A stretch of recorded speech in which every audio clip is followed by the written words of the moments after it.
if one of the things is that they have to forfeit everything. Everything gets forfeited, including their own personal account to pay back everybody that they've embezzled off of. But the thing of it is, forgiveness has a problem here when they put people on death row and people died because of them. You're absolutely right. And there is a layer for people at, like, say, the post office, or the people at particular police officers who want to come forth as whistleblowers. There has to be something that says to those people that we're not going to put everyone in jail, but a whole bunch of you are going to have to really seriously think about what's coming for you. Well, yeah, and I understand that. There has to be a certain amount of compassion here, but it needs to go on individual basis of their record of what they did and how they did it. The record and the quality of work that they're bringing out. Yeah, but the first thing we need to do is the administrative side to get the investigation going. And that's the purpose of the tribunal, for the administrative side to take them down, to have them investigated. But at the same time, a private court can begin taking all of the whistleblower testimony. Yeah. If they're willing to come forward and be the whistleblowers on this, yes, it can be. I know that there are dozens out there that are one word away from saying, I'm ready to do it, and a million words away from even beginning to contemplate it. Well, the thing of it is, just like Becky and I have sat here and talked, one of the biggest things that need to be done on this is through the different movements in this country, through RAP, through the grand juries, through the county assemblies, being associated with these different groups throughout the last several years, the problem we've had here is each of these groups, and we had military backing, we had this backing, we had that backing, and if we would just do this, these people would come in. And it's like I was telling Becky with this, it is no longer if the people will go do. We need the enforcement. We need the judges sitting on the bench, sitting here saying, okay, the court is open. Do you have the grand jury? Do you have the private attorney generals? Do you have the people that can prosecute? We're sitting on the ability to prosecute. We're sitting on the grand juries. We need a court to walk these people into and start the process. Don't get the people set up. We need the enforcement. The people are already here. There are private attorney generals out there. There's been quite a few people who have figured out that process. So it's out there. All the tools are there, all the pieces parts. Now we got to bring the web together so we all share a common toolbox. Yeah, because, see, myself and my brother and a few of us, we hold position. I actually went through Congress. I hold the position as a private attorney general and a bounty hunter, constitutional bounty hunter. I actually went through Congress. I hold this position. As the bounty hunter side, all I need is international authority to start handcuffing and start dragging them in on my side of the fence. What's international authority? Yeah. I need the backing on this to start handcuffing and start dragging these people down. To be able to walk into a courtroom, catch a judge on the bench, handcuff him, or tell the sheriff, either you handcuff him or I'm going to, and if I do, I'm handcuffing you to go with him. As the bounty hunter and attorney general. Yes. You can do that. I can do this. So my question is, what do you need as the bounty hunter attorney general to accept standing from a court? I need enforcement. I need to where I can walk in and not be shot. Literally. Literally. Because that is a fact. There are people that have broken arms and broken legs if they don't play ball, because there are some really corrupt courts out there. This is right now. My community knows my position. They know I could bring them into an administrative court. They know I could sue them administratively. So they have backed off on me, other than the State Highway Patrol, and he has now learned by me bringing him into the administrative court that the Attorney General threw him to the wolves by saying he's not an employee or an agency of North Carolina, so they just hung him. Hung him. They hung him. I could go after him and sue him in his private capacity and clean him. Or you can offer him to come forward to the Tribunal of Justice and start telling the truth. That's something else as Attorney General you can begin to see as a perspective. And all those other people out there that we can begin saying, hey, who can we target? We have an Attorney General here. We have a court coming. We have this administrative. Let's start putting the plan together. Because if I had the backing on the bounty hunter side where I could walk in and handcuff without worrying about being shot on this whole thing, see, that's the problem here. We have the ability to come in and do. We just don't have the enforcement to cover our back. And if I had the enforcement, I could walk in and do this in any court case and across this country. They know it. That's what's got D.C. worried about me. Does that include military tribunal courts? Yes. If we could run them under that would be the perfect thing, because they're in violation of the Lieber Code under General Order 100. They violated the War Powers Act on this thing. Any four-star general can come up to a private independent prosecutor, private independent attorney general like you, and go, all right, here you go, here's your protection. That's exactly what the military's feeding it back to the sovereign. Yes. That's what I need. I need provost marshal. I need the military. If they would back me. The Coast Guard's under the Highway Safety Act. That's what we need. Well, my brother was sitting there saying the Coast Guard is under the Highway Safety Act. They're part of Homeland Security. Right. But the military actually is in charge, because if you stop and think, prior to the Continental Congress, it was our Continental Army and Navy that ran this country. Right. Before we got into the political side of this thing. Right. So again, it before falls the back. French came in. Yeah. So if we with the XYZ documents. Yeah. So if we would have the military, the Army, or the Navy back what we're doing and give me the backing on this, it will only take walking into a couple courts, especially walking into D.C., and I could nail Judge Roberts, Judge Kessler, and Wilkins, and that judge over in the Superior Court with military backing, and pull them off the bench, grab my 3 prosecutors, because I've had 4 federal judges, 3 prosecutors, and 3 public defenders. If I had military backing, I could walk in and snag all of them and bring them up for a tribunal and let them explain why they don't believe the Constitution works in their courtroom and why they don't believe in the rule of law. Let them explain it. They got the entire D.C. system. Yeah, and one of the things I would like to add in here, because we have a lot of listeners who won't be as familiar with this, what we have spent the last 3 hours talking about is how we, in these various court cases that we're talking about, have absolutely exposed that the rule of law is no longer operational in our courtrooms today. We are dealing with judges and prosecutors and public defenders who are selling the American people out as war criminals. Plain and simple, we're dealing with the War Powers Act and crimes against the state. And so we're dealing with a lot of real solid evidence that we have of the corruption that we are having to deal with. And as Rod's talking about, this is a case that should have been canceled, should have been dismissed a year ago. They have drug him in, and the expense that he's had to go through, going back to court and, from all the way from North Carolina to D.C., just almost every month for the last year.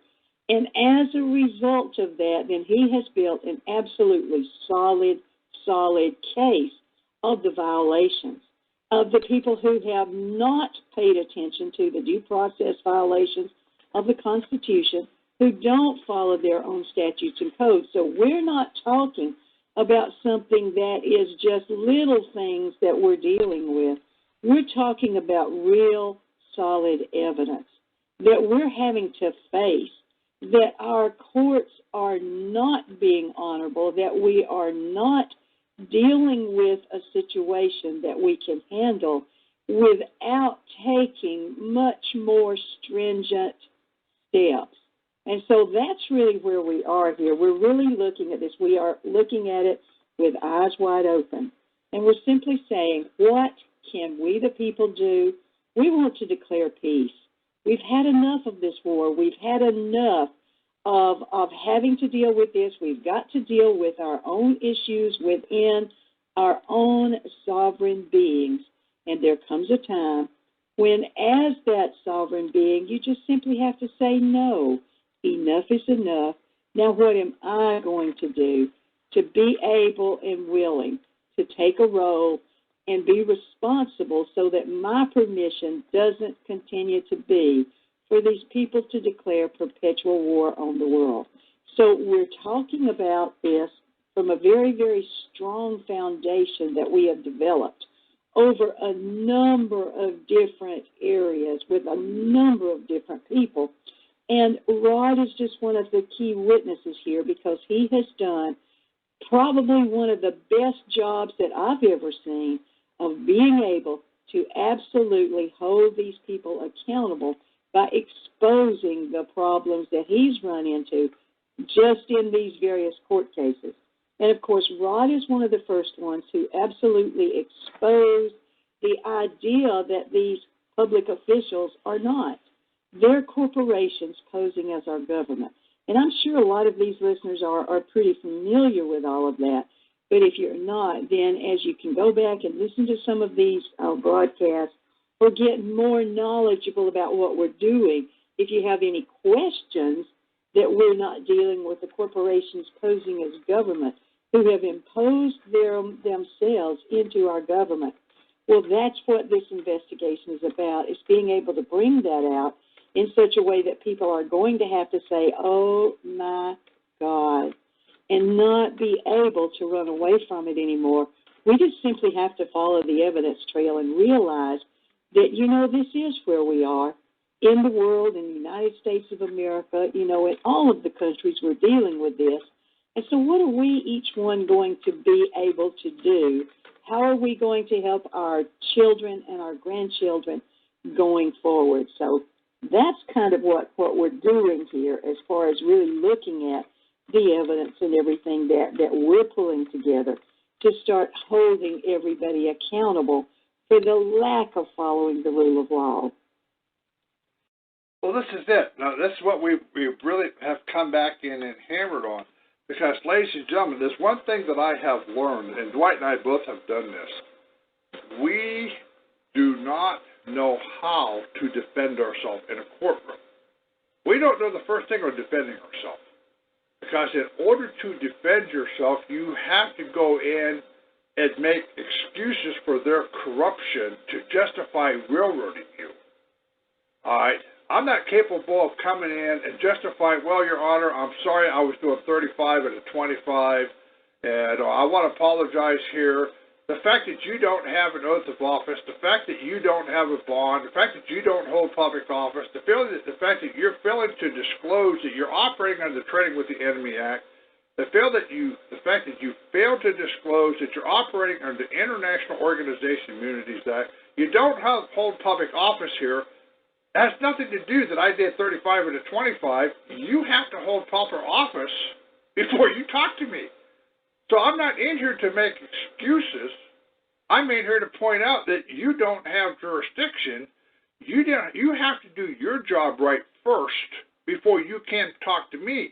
You can't commit a felony against my misdemeanor. You can't create an act of treason while you're trying to charge me when you don't have a plaintiff and didn't file a proper complaint, didn't have an oath, didn't have a warrant signed by the judge, and you're dragging me off the street. Let's talk about your errors before you even address me. So this is what I'm sitting here saying. I have never learned how to make excuses and to defend myself when it's so much easier to point out their corruption. And this is how I've always operated. If you go back and check any of my paperwork out, all my paperwork exposes their corruption. The original document that I did in 2008, the Corn Novus paperwork, was a 4-page document. And I laid it out, and a student that was listening to AIB radio on TalkShoe took the paperwork and took it to his college professor. I got a phone call because this college professor said, where did you get this? He said, well, I got off this guy in North Carolina. So they called me. We talked for about 2 hours. This college professor proceeded to explain to me and ask me about that Cordova's paperwork.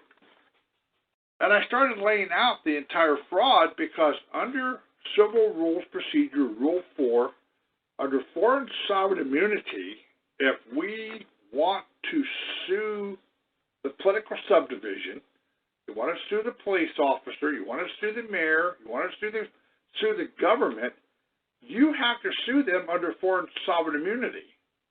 And that's how they come under Rule 4. You got to go through the Department of State in order to sue them. You got to get their permission to sue them. Well, wait a minute. Let's do reverse psychology here a minute.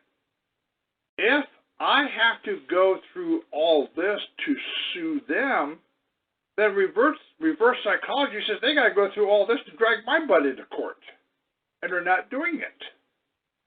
Well, we laid out the expatriation side that we did not expatriate, and we brought in the foreign sovereign immunity side that they had to go through the Department of State. And then we sit here and explained that they gave up their national citizenship when they took their oath of office. This college professor says, "My God, Mr. Class," he says, "you realize what you've done?" I says, "Yeah."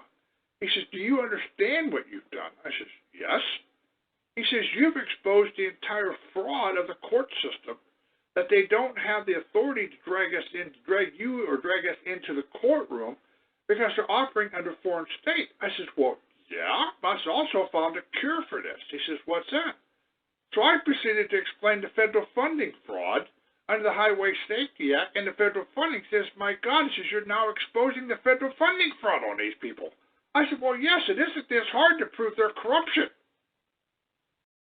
He says, "You realize you did this in a 4-page document." I says, "Yes, sir." He says, "The problem is 1 page is your court heading and 1 page is your proof of service. That gives you 3 pages. I says, "Yes." He says, 2 pages is definitions of words of a foreign state. I says, "Yeah." He said, "You did this in 1 single page. You exposed the entire corruption in 1-page document." I said, "What's your point?" He says, "Most people take 100 pages to lay out what you laid out in 1. I said, "Well, I don't have to waste paper. That's just a short version of what we're saying." He says, "You're absolutely right." He says, "You've laid out the entire corruption." He says, 99% of the people have to be let out of jail, and 100% of the cases have to be dismissed. It's in court right now because you proved absolute corruption on their side of the fence. And that was a 4-page document that I did in 2008. And where has it gone since 2008? Well, it's still going out. It's still being used. Some people, they do honor it. We've got people out of jail with it. But again, it goes back into the judge. If the judge wants to allow it, they do. If they don't, they won't. If they want to be a hard ass or not. Yeah. Or a good person or not. Yep. But I've gotten kids back with it. We've gotten homes back with it. We've gotten people out of jail with it. You know, it's like anything else. If the judge wants to be honorable, it works. If he doesn't, then it don't. It's like anything else. And that's what really got me thinking hard about what we're dealing with, because I've watched all these different patriot groups come up with all this information. UCC, the private side. Sometimes it works, sometimes it don't. Majority of the time, it don't work. Why don't it? Well, the more I got thinking about it, I started going back in and looking at, okay, what is the common denominator here? And the common denominator is most of the stuff don't work. Why don't it work? Because we got the rule of law, we got the Constitution, we got the federal statutes, we're under commerce, we're under maritime, we're under, admiralty. Why don't it work? Then it finally dawned on me about the Trading with the Enemy Act through some research and some information that we got. So I started going back and looking at the Trading with the Enemy Act, and it hit me like a ton of bricks. Well, then I watched that Nuremberg with Spencer Tracy that Becky was talking about. When I seen it, it dawned on me they're bringing us in as enemies of the state. You don't have to commit a crime. All they have to do is profile you. And and that makes you an enemy of the state. And when I started listening to how they were prosecuting these people, I started looking at what they're doing to us, and it runs right down the line. They're not following any rule of law. They're not following the UCC. They're not following the Admiralty side. They're not following the Maritime. They have no respect for the private side coming in. They're protecting the fraud. Yes, they're protecting the fraud. Yeah, and one of the things that really struck me about this was understanding where the criminal side of this comes in. Because under the Constitution, if you go in and you study Article 3, then it becomes very, very clear that our Justice Department is very, very limited in what it can do.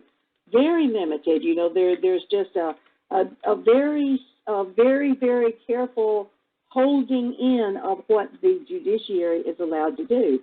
And there is no such thing as a criminal side. That criminal side has to have a jury of your peers.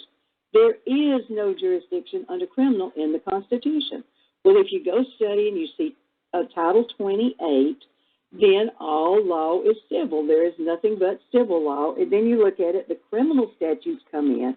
The criminal jurisdiction is reserved for future codification. So there is no criminal side in the statutes and codes. But if you go do a traffic ticket, that's a criminal violation. If you go do child support enforcement, that's a criminal violation. If you're doing any of the foreclosures come under criminal. Where is the jurisdiction? And so this is where we started looking at all of this, and the only place that we can find any kind of criminal jurisdiction in the statutes and codes is in USC 50, the war and, what is it called, Rod? The War and National Defense. Yeah, War and National Defense. And so as he began to lay out Chapter 23, or Chapter 3, Section 23, correct, and we all started studying the War Powers Act and seeing how the registration and the licensing is bringing us in under that, a light bulb went off. And I'm saying, oh, no, now we're beginning to understand more how this is doing. But until you really get in there and you understand your own laws and, what's supposed to be going on, and then you look at all of the cases that we're all dealing with as we get together in our living rooms on Friday nights, and as we're dealing with foreclosures, the networks that have sprung up all across the country as people join together to help each other deal with this.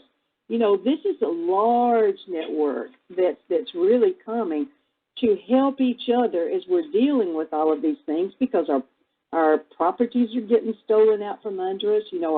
Our fathers are being put in debtor's prison, for Pete's sakes. Well, that was outlawed when the original Constitution was put together.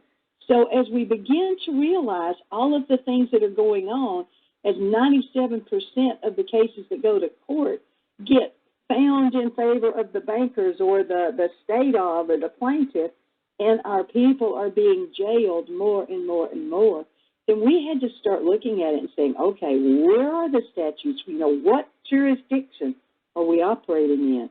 And so this is some of the stuff that's really coming out as we're beginning to find that we have to hold them accountable. But see, this also goes back into the banking regulations. If you get into Title 12, 95, 95A, 95B, you go back and read that. That brings you back up under the state of emergency clause of licensing regulations, which takes you right back over to the Trading with the Enemy Act of 1917. So even the banking laws are dragging us into the Trading with the Enemy Act on all this.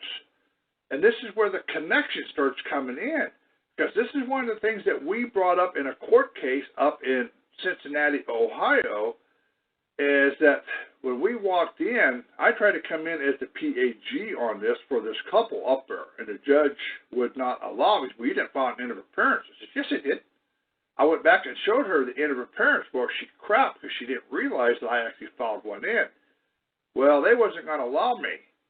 But the couple brought in Title 12, 95, 95A, 95B, showed that that loan, when it was signed under the state of emergency clause. Well, if it's signed under the state of emergency clause, that means there's no money. And this is what we're tying it back into. This is what I'm sitting here saying. Once you understand that the driver's license, automobile, falls under the Trading with the Enemy Act. All loans fall under the Trading with the Enemy Act. Your children, because the property was given over to the state for collateral, falls under the Trading with the Enemy Act.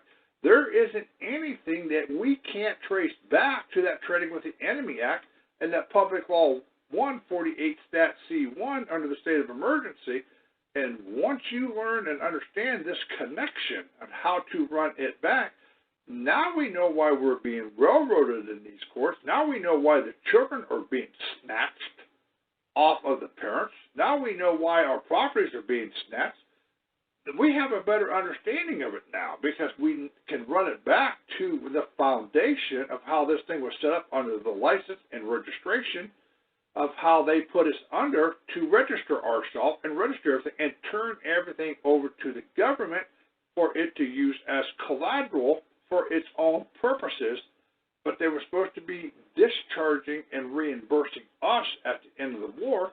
But the military is not getting a dime out of this. The military is being told, well, we got to cut your budget. We got to cut your budget. You can't cut their budget under a state of emergency. And that's exactly what they're doing. And nobody's bringing this up. Incredible information. We have an opportunity. We want to bring Jennifer Williams. Jennifer, come on in. Hi, everyone. Can you hear me? Yep, we can hear you. Wonderful. So why don't you give a quick introduction to the people on BBS Radio of who you are and how you relate to the sovereignty call. Thanks, Andrew.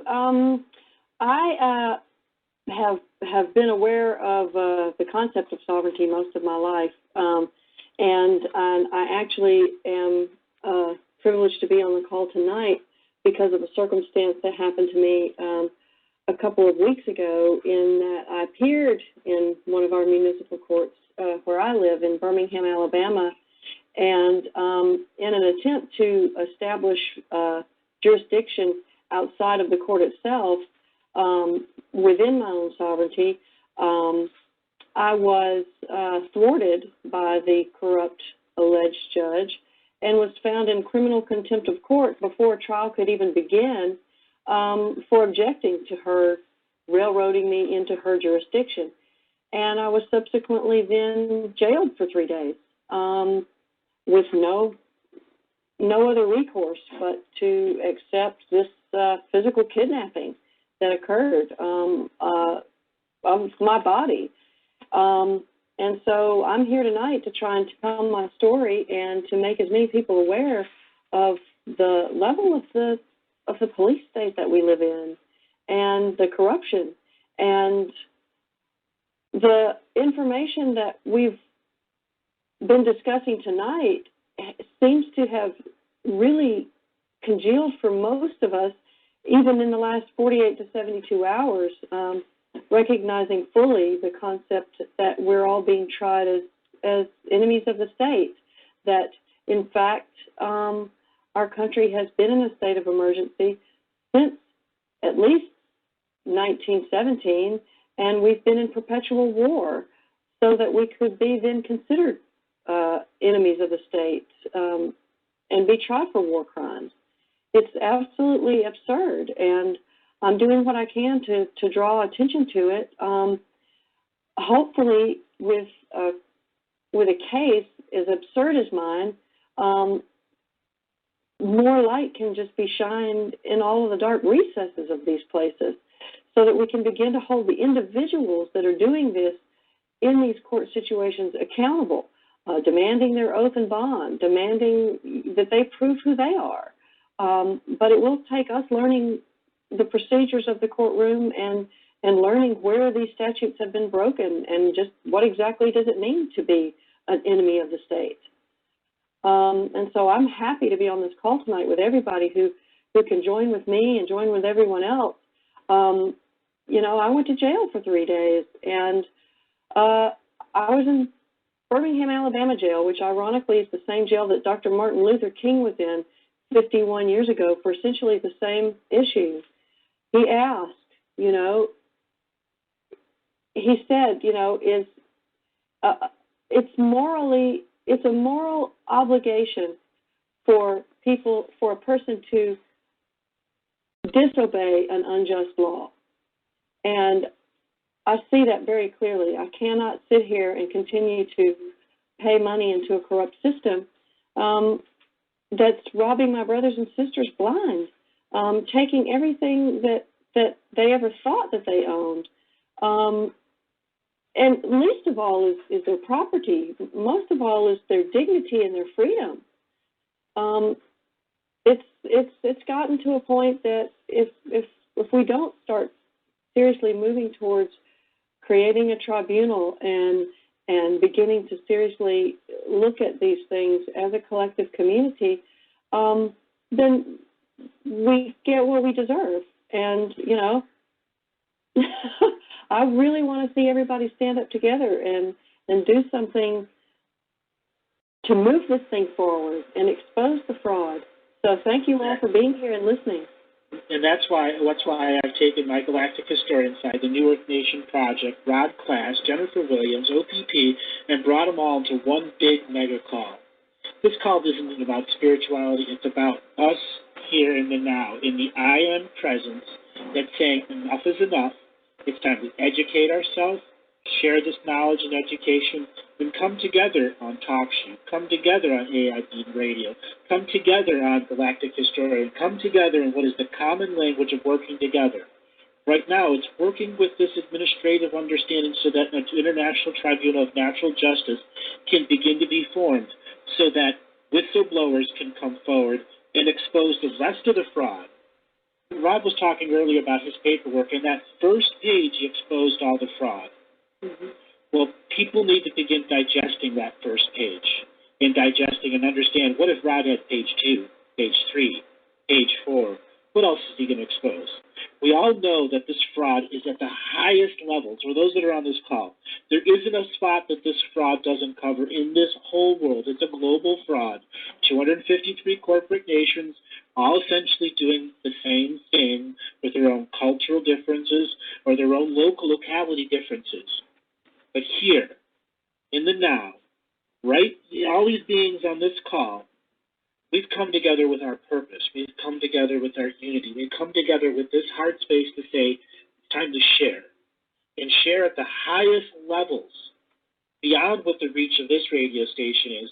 We all need to reach into our minds of sweat equity and wonder, can I share this an extra way? Can I go and pick up a book on equity? Can I go and read Rod's documents? Can I go and watch the videos on Jennifer? You can do all of that. I would hope you do it with a smile on your face, even when the information gets tough, because you are then alchemizing the negativity of what they're projecting on you and turning it back against them. Because that's what we need to do. Turn it back. What they're saying to use against us, we can use against them in the administrative. For those people that don't want to do paperwork, you can support the other people that are doing the paperwork, because it takes a tremendous amount of time, effort, energy, and spirit to stay in that. Because they're constantly trying to beat down our spirit so that we are slaves to a society that simply says yes, yes, yes, yes, yes. Now we say no, no, no, no, no. We work together. Well, this is it. This is one of the things that we've tried on our show, and I have run into some resistance. We don't need to know their laws. That isn't our job. That's for them. Well, ladies and gentlemen, if you don't know their job description, you don't know their rules, you don't know their regulations, then you don't know what they're doing wrong and how they're doing it wrong.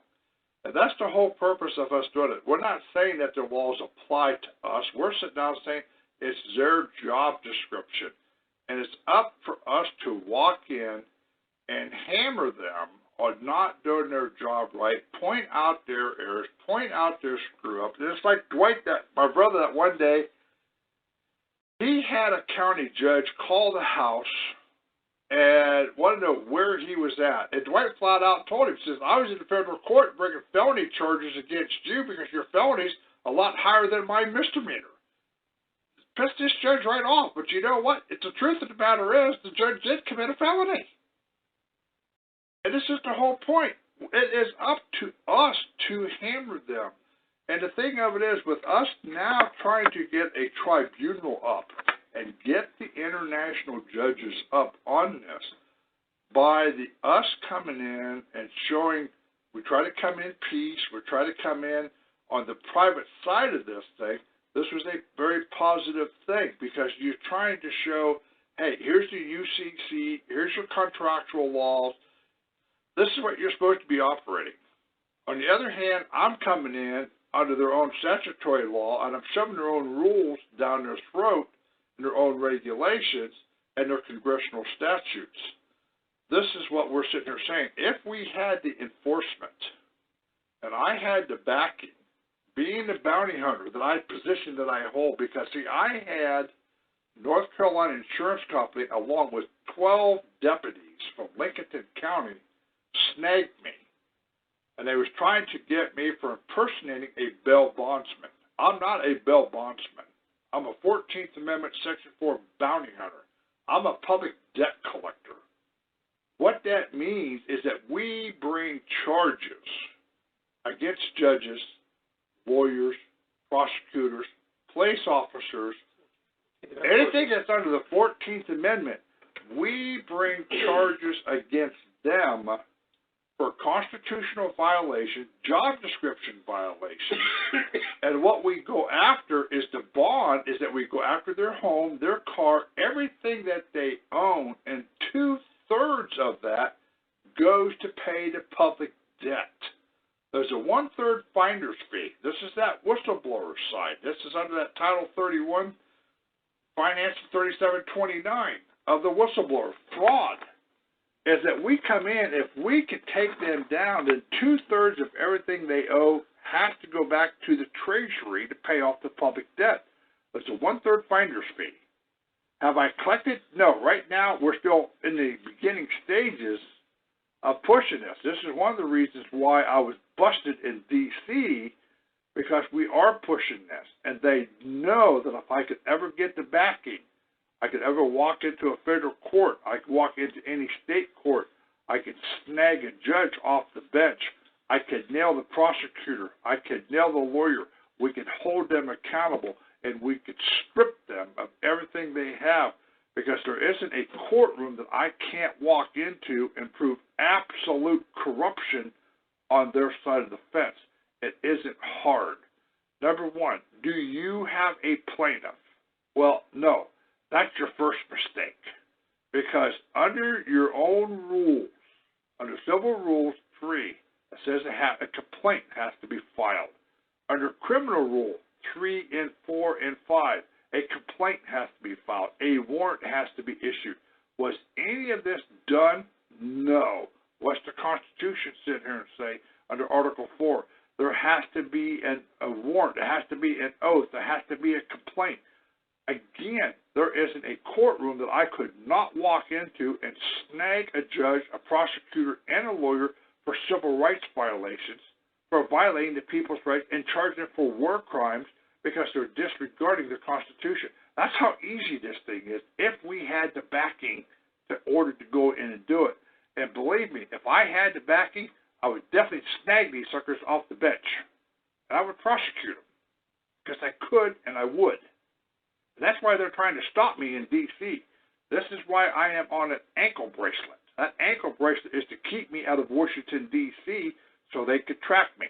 This ankle bracelet also has a proximity meter, who all is around me, and a listening device, so they can pick up any conversations that's being said. Am I broadcasting? Yes. Is my ankle bracelet green? It sure is, because I charged it up before I come on the show, so it would be green so they could hear everything. So we're not only doing this internationally, they're picking it up at the station of who has the ankle bracelet. So they're recording this whole conversation for the last 4 hours. I hope they got a good earful. Oh, they got an earful or two.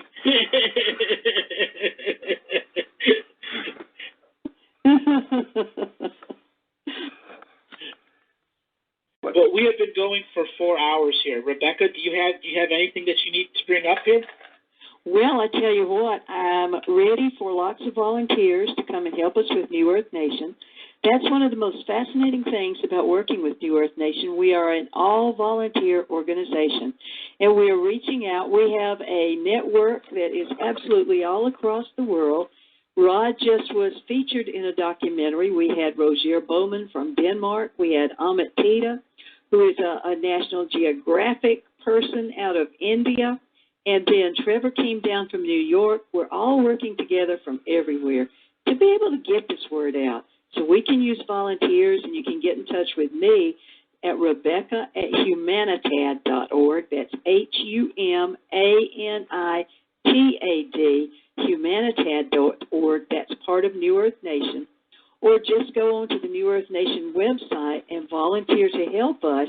We're not just a law academy. We have all kinds of wonderful faculties and projects going on, everything from health and healing issues to everything imaginable. Go visit the website and be involved. All of us are working with the various sides along there. So we have lots of room for volunteers. Come join us.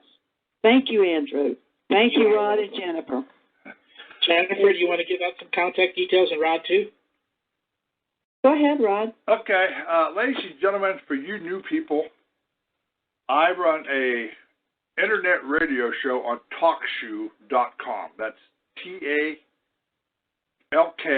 SHOE, TalkShoe.com. My ID number is 48361. If you look up my name, Rod Class, on the internet, I'm all over the internet. I'm all over YouTube of what we're talking about. We are here to educate. We're here to bring the best knowledge. It is your choice whether you want to understand, not understand, but it is up to you to go back in and read it. I've had U.S. Marshals that have paid me a visit. I've had FBI that has paid me a visit. They have went back, looked at the paperwork, and come back and shook their head, says you have validated everything that you have said. You can prove everything you're saying. This creates a problem on their side of the fence. But, ladies and gentlemen, this is the whole point. Talk is cheap. When you can back it with black ink on white paper, especially congressional documentation, it's hard for them to beat. And what we have coming up here in July 25th, 26th, and 27th, here in about 2 weeks, we've got a judicial reform seminar that it is $200 a body to come in. That is in an RV park. You need to call in. I give you the number. It's at Cross Country Campground. It's in Denver, North Carolina. The number is 1-800-852-4840. That's 1-800-852-4840. We're here to educate. We're here to give you knowledge. We're here to be able to show what they're doing, how they're doing it. Don't believe anything that we're telling you. Read it for yourself in the congressional records. And once you see it and you understand it, your whole attitude is going to change of how they're dragging us in and what they're doing to us. This is what AIB Radio is all about on TalkShoe. Thank you. Yeah, and don't forget, Rod, anybody who wants to be on the big list, it's Rod, ROD/class, CLASS/subscribe at rayservers.com. Hey, Rebecca, can you hear me? Really does that. Okay, Rod, can Rebecca hear me? Yeah, good. Say that again. All right, she gave it wrong. When she said slash, it's supposed to be dash. So rod-class-subscribe at Rayservers, and you know how to spell it, RAYSERVERS.com. Okay. So I don't think Rebecca can hear me. I don't think they can hear me on the link, but you may have to repeat that for Rebecca. Okay, yes, I got it. And I said dash. Thank you, Harvey. I didn't say it clear enough. Okay, we'll you did make say sure dash. Okay. So if everyone can hear me, let me do it one more time. The big list goes out to about 2,000 people. Now, of course, it'll be more. ROD, R-O-D, dash, class, C-L-A-S-S, dash, subscribe, S-U-B-S-C-R-I-B-E, at Ray Servers, like a guy's name, RAYSERVERS.com. And just send an email to that. They'll send an email back to you to subscribe. Boom, you'll be on the big list. Next time the big list goes out, you'll get one. Okay? Thanks, Harvey. Oh, you're welcome. What that does, ladies and gentlemen, that keeps you updated when we're having calls, like we're having here tonight. This was going to be a 4-hour call. Harvey lets you know when I do private calls, any documents that I put out gets put out on the big list. There is no charge for any of our documents. I give my documents out free. And the reason why is this. Like I've explained to my people, you cannot afford to buy my paperwork. You don't have what it takes.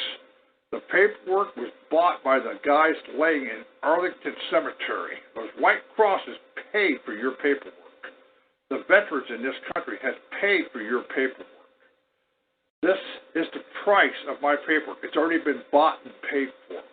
So we give this stuff out. Now, the only thing that we ask, is any donations that you want to give us, the donation comes into P.O. Box 435, High, H-I-G-H, High Shoals, S-H-O-A-L-S, High Shoals, North Carolina, 28077.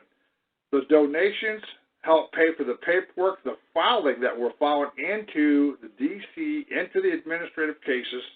It pays for the ink, it pays for the paper, it pays for any repairs that need to be done, any hacking. It pays for the trips back and forth to D.C. This is what the donations are for. But we hand you out the paperwork, and anybody that wants a external hard drive information, you get the hard drive, you send it to me prepaid, I'll send it back to you. You're going to get about 350 gigs of information of all my research that we have collected off of all of the people that has given me information for us to put this thing together.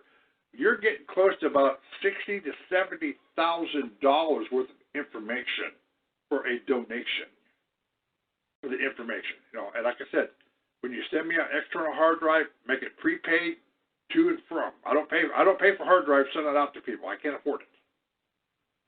So this is how this thing works. Like I said, AIB Radio is here for education. We're here for knowledge. Download the archives. Get into it. Listen to what we've talked about. Get out on the big list. Harvey sends out all this information. The latest document we just sent out is that they failed to disclose the corporate status that went out today, and Harvey's going to get it posted so that people will have it. But it exposes the about 5 or 6 court cases that I have done and prove that we have a corporation and nobody works for the state, that everybody's private. I've got the case sites of what I've gotten from the administrative court for my ruling. So we're proving we don't have a government. And I'm one of the very few people that has ever pulled this off and can back it up with documentation that we don't have a government. And we don't even have public employees. They're all private. And that's what they're coming back with. And that's our argument. This is what this whole 4 hours has been about, is we're not dealing with a government. We're dealing with a hostile takeover on the American people. And that's something we better wake up to and understand the trading with the enemy act of this thing, of how they're dragging us in. That's the significance of this. That's the purpose of what we're doing. Go ahead. Global fraud. Yep. That's not just the United States. Jennifer, you want to give out your contact details too? Yeah, certainly. Thank you. I'm not muted, am I?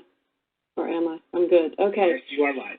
I would just like everyone to know that the 3 days that I did spend in jail was one step towards what was considered a continuance of the trial, which is continued until August the 28th. So as of right now, my plan is to appear again. And so any support that anyone can give me in terms of just reaching out to me, trying to hear more of my story. I'm in the process of writing up an explanation of what happened to me and so on and so forth. Then I would greatly appreciate it. I can be reached via email at email account called JensPayer, JENSPAYER @gmail.com. That's the best way to reach me. And I'll do the best I can to answer any questions and share information with anybody else who might be in the similar position to me so that we can begin to hold the individuals accountable who were before us. Very, very good. And you can also visit newearthnation.org to get more information on the law and sovereignty doctrines about the Ubuntu movement. And if you'd also like to visit my website, Andrew Bartz's, galactichistorian.com. And there you can find a whole bunch of information. Just announce to everyone, we will be doing this Friday sovereignty call. We have quite a few people lined up over the next couple of Fridays, so pay attention to your inbox. I will again be on BBS Radio tomorrow at 9 p.m. Pacific, where I'll be continuing the Galactic Historian call-in shows. I want to thank everyone that has been on this call, Doug at BBS Radio, everyone at TalkShoe, AIB, everyone that has been a part of this, New Earth Nation, all the volunteers that have come together from the background, everyone in Facebook and social media and Lawland and Universal Spirit Land. This has been another Sovereign Call, and we thank everyone for being here. All right, guys, take it away. Thank you. Thanks. Thanks, everybody. Yes, good night. Thank Good night. you all. All right. Bye, everybody. Great show. Everybody. All right, we'll talk to you guys later. I'm going to go back over to my AIB and get ready to shut it down. Thanks. Bye-bye. You are. Lee, what a call. 4 hours of a call. I know. I kind of got brain jelly.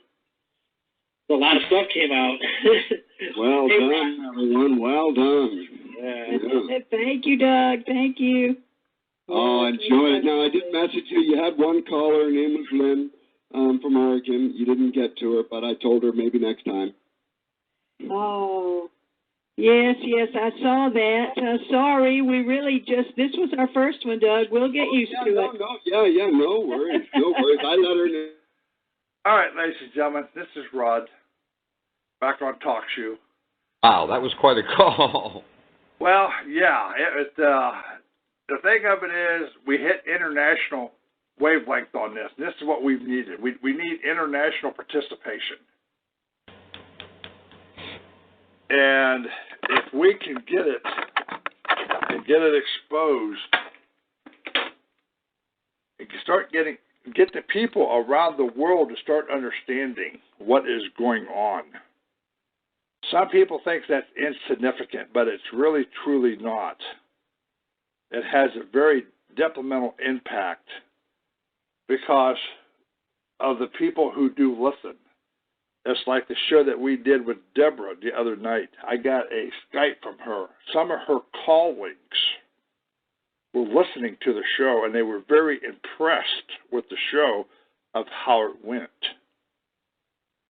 And I'm telling you, people, knowledge on our side of accountability and showing their corruption is going to be their undoing. It's going to take time. It isn't going to happen overnight. But if we can pull the international judges that they're trying to set up for a hearing in this country, it isn't going to take about 1 or 2 hearings to pull federal judges off the bench and a state judge or a county judge off the bench. It isn't going to take about 1 or 2 hearings. And these people aren't going to want to play no more. And if I could get the international backing on the bounty hunter side of this thing, it won't be very hard for me to walk in and snag these people out of office and start prosecuting them, because holding the position as a bounty hunter and as a private attorney general, I can not only snag them and charge them, I can also turn around and prosecute them. And ladies and gentlemen, this is something that we need to start learning on our side of this fence. We need to learn how to know their rules, know their job, know how to prosecute them. Because if we can do the beginning, what we talked about, the administrative hearings, it isn't going to be a process of one of us going in on your behalf. If you can sit down and talk your own case administratively and show where the other side violated their job description, violated the Constitution, violated their own rules, this is what's going to be damaging to them. Because if we can get to tribunal for the administrative side, and that's what we're trying to talk first, we're trying to do the civil side of this thing, show that there is enough evidence that would warrant a grand jury and a criminal charge of war crimes. Hey, Rod, a little bit of housekeeping. Are you aware that there are 2 new filings on the docket, one for the 7th of July and one for the 10th? No, I need to find out. Is it mine or theirs? It's theirs against you. Okay. I need to get in and find out. Do you want to know what they are? Yeah, go ahead. Turn down your pretrial statement. All right. And they turn down your motion for disclosure. Well, we pretty much figured they're not going to want to go with the war crime side of this, but that's fine. That's more evidence that they're concealing the war crimes. Yeah, but they're preventing you from filing your pretrial statement. Holy crap! After we've been ordered to file it. Oh, they even said it in the docket thing, as ordered by Judge Gladys Kessler. Boo, boo, boo, boo. And of course they didn't. You know, the document is unavailable. Because because of much stuff that we've got in there. But again, I think there's 2 ways of looking at this, Harvey. I know. One is that he's being a jerk. The other is they don't want it on the record because they make us this September 2nd hearing, according to his paperwork, is supposed to be an in-camera hearing. What? Yep. I didn't realize it was an in-camera hearing. Now, for the people who don't know what an in-camera hearing means, it's in his chambers. Yep. Holy moly, I didn't realize that, Rod. Yep. Ooh, wow. Did I just not read the document closely enough, or what? I don't know, but it is an in-camera hearing from what I've read of it, and it may be is they don't want all this stuff on the record. They may decide to see if they can make a deal to get out of this. If they can get it, another stuff's on the record. If it's on the record, they are sunk. Or maybe the judge will offer up the prosecutor to throw him under the bus. Well, that's what I'm hoping, that they will offer him up and sit down and lop off his head, like the Queen of Hearts offered her head. I think that's a little much to hope for, but yeah. So they turned down your pre-trial statement. All that paperwork, all them law books, all the rule books, everything that we put in to show the evidence of their corruption, they suppressed. Right. Remember, we have to work on that paperwork reduction thing. I wonder if they'll go with that or not. Well, we get that put back in for them to reinstate it under the judge's, because he wants the pre-trial statement put in, so we'll just go back in and do the paper reduction, have it re-put back in under his name. Perhaps. Yeah, and do you think he turned it down just because you said it was ordered by Judge Kessler? He turned down all her orders, so it's very possible. Maybe that's just a technicality, so maybe all is not lost. Well, yeah, I think if we go back in and do the paper reduction side and bring in that under his, that he wants a pre-trial statement to have this resubmitted in under his name in order to save time and expense as it's already sitting there. Yeah, I'm sure they didn't throw it out. I'm sure it's in a file. I'm sure it's in the Rod Class file, which is getting bigger by the day. Well, yeah, because that pre-trial statement, I had to stick it in a overnight. Oh, well, not an overnight, but a box for priority mail for the one price, and that box is about 6 inches thick. No, I know. How much does that cost you to mail? It cost me about $35. So, folks, if you got a little extra $1 bill or $2 bill hanging around, it all goes toward the cause. So, you know. Well, that's what we're sitting here saying, ladies and gentlemen. The expense of all this stuff, you know, it's nothing for me to drop 35, 40, 50, 60, 100 bucks in mailing with these people. And donations go for this, for mailing this stuff out. But see, this also goes out to the administrative court of what we're filing into it, for them to come back and say that the governor is not ahead of the agencies, and that the State Highway Patrol is not an agency. So if the governor is not in charge of the agency, then who is? Yeah. And who's collecting the federal funding off the federal grant to get the agencies? Because under the Highway Safety Act, if you look under Title 23 U.S.C. Code 402, which is part of Title 23 CFR 1250, the governor has to agree to the federal funding side for it to give to the agency. So now the state attorney is coming in and saying, well, he is not in charge of the agencies. Well, if he's not in charge, then who is? Who's getting the money? Yeah. So, ladies and gentlemen, what we're exposing here is what we were talking about for the last 4 hours, is that the paperwork that I'm turning out, ladies and gentlemen, I'm not defending myself. I don't know how to.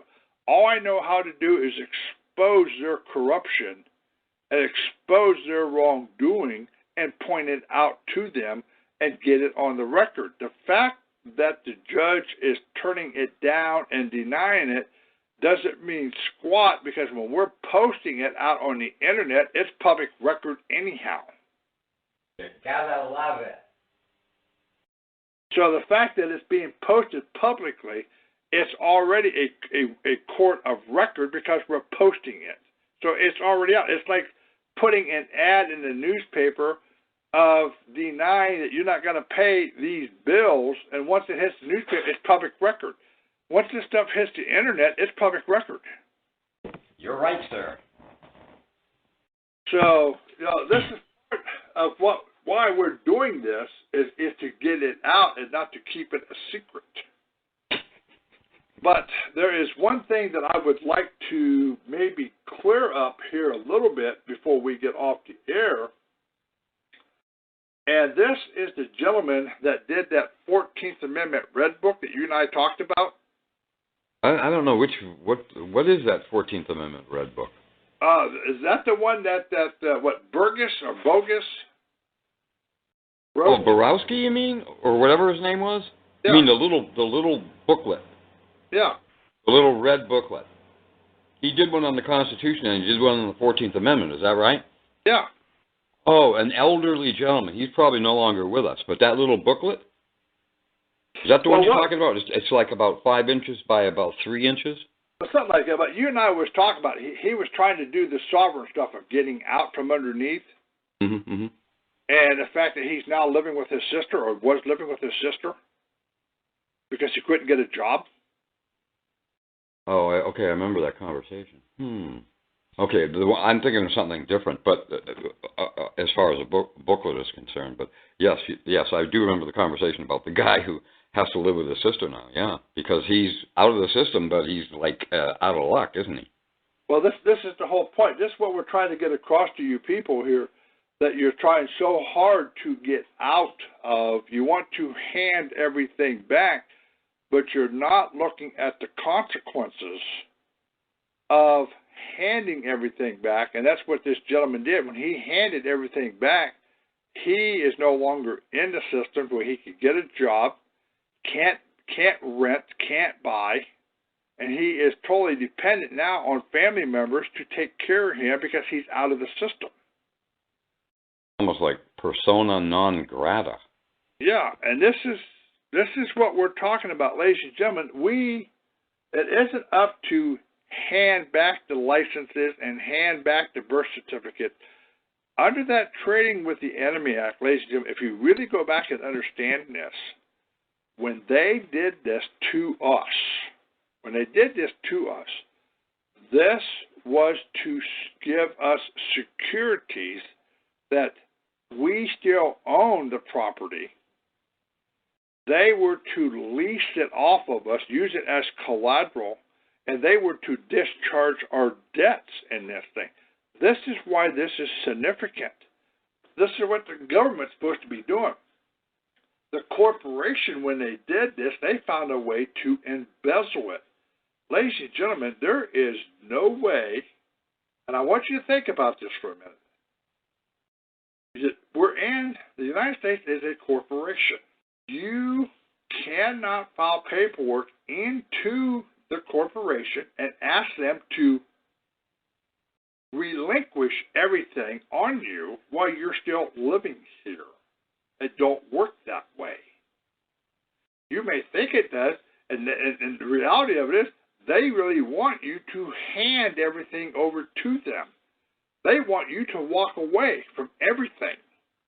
The problem of it is when you do, you have technically expatriated yourself out of this country.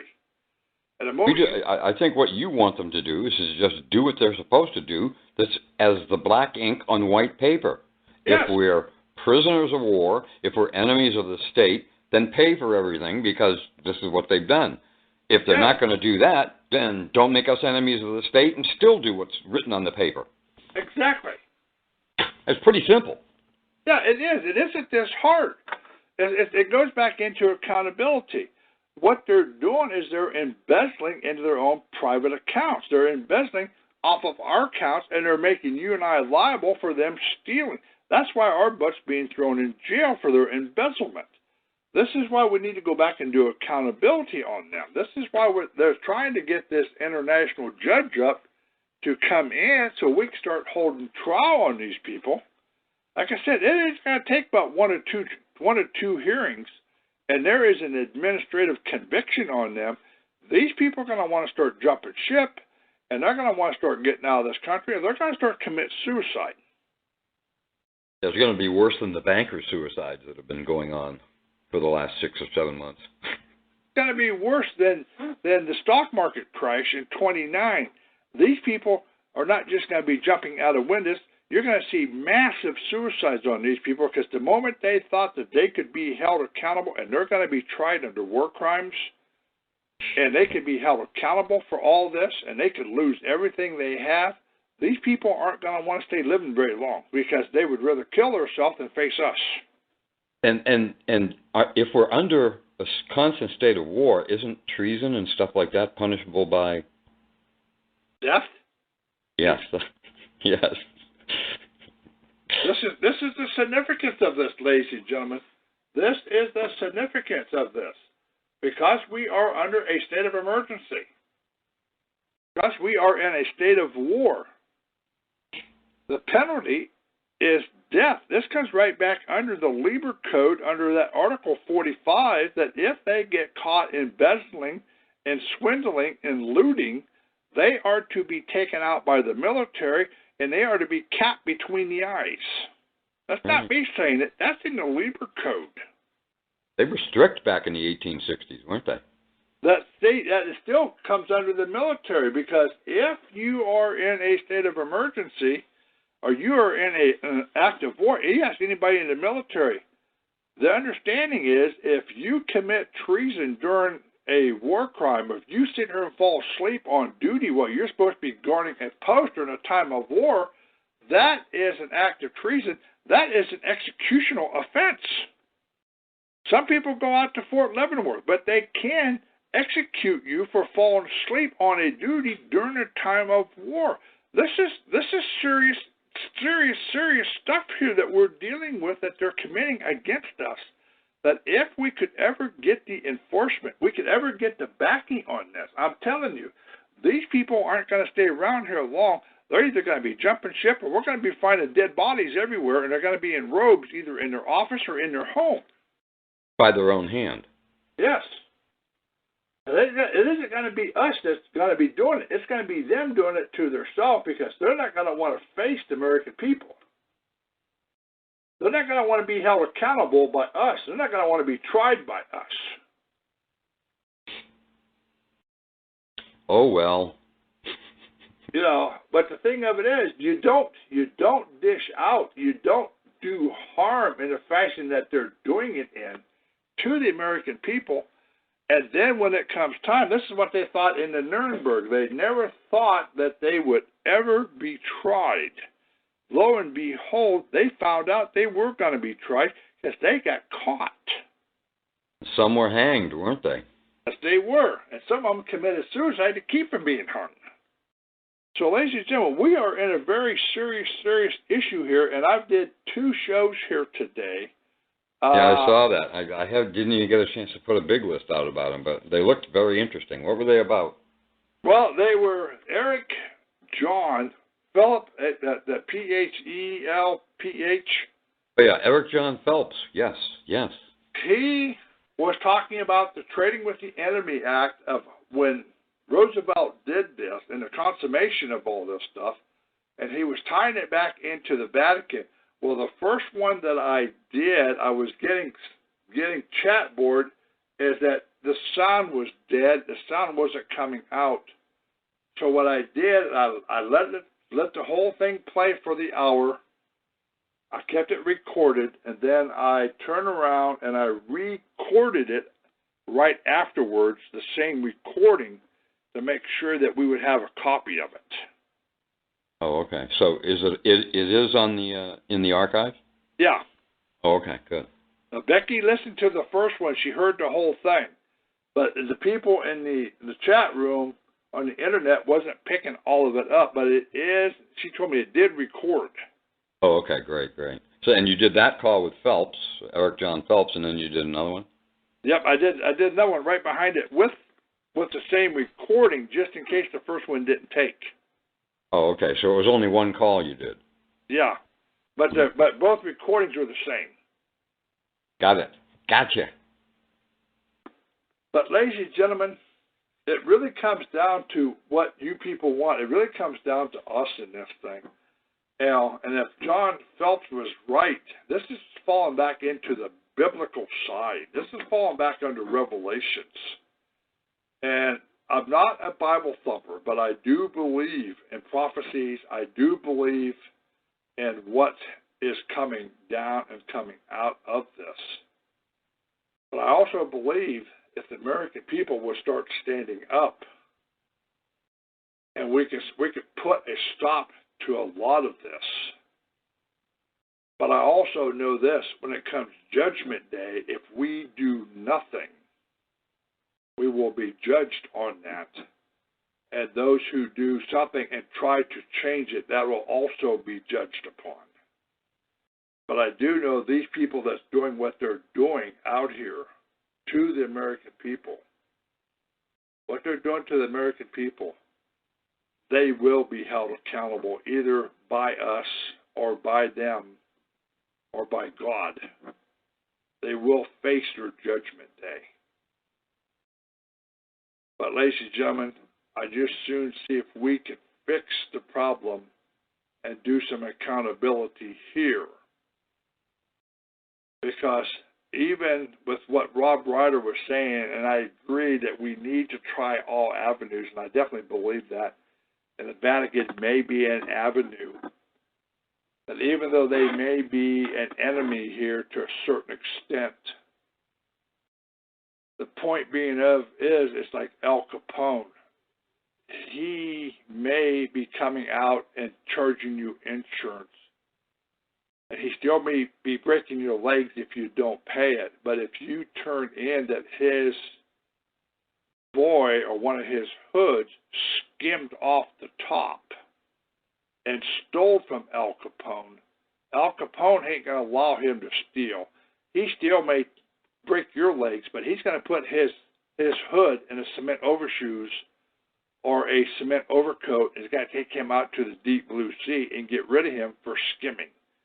So if we're going to get hurt, then we might as well take as many of them down with us by turning them in to their superior to get them taken out. No sense in letting them keep ripping us off and then ripping off the Pope. We might as well turn them in to the Pope so the Pope can at least take them out. Oh. So, yeah. That was an interesting call with Rob Ryder and John Richard. That was a very interesting call. All right, well, you need to get some rest. Oh, gee, maybe I do too. And maybe the folks on the call do too. Yeah. It's getting late here. It's going on 1 o'clock. But ladies and gentlemen, I want to thank you for being in here tonight. Like I said, this was the first time that we did 3 broadcasts, 2 international, 1 on Google Hangout and 1 on BBS. Both of these were international, and that we got tied into them for a special broadcast. So I want to thank you for being in here tonight, being patient. And ladies and gentlemen, like I said, we do have this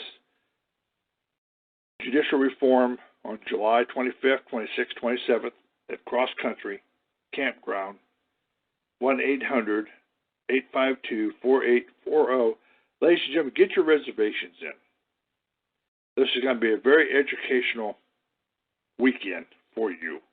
And it's going to be a knowledgeable weekend. You really need to understand what we're actually facing here and why. Thank you, and you guys have a good night. Thank you, Rod. Thank you, everybody. Thank you.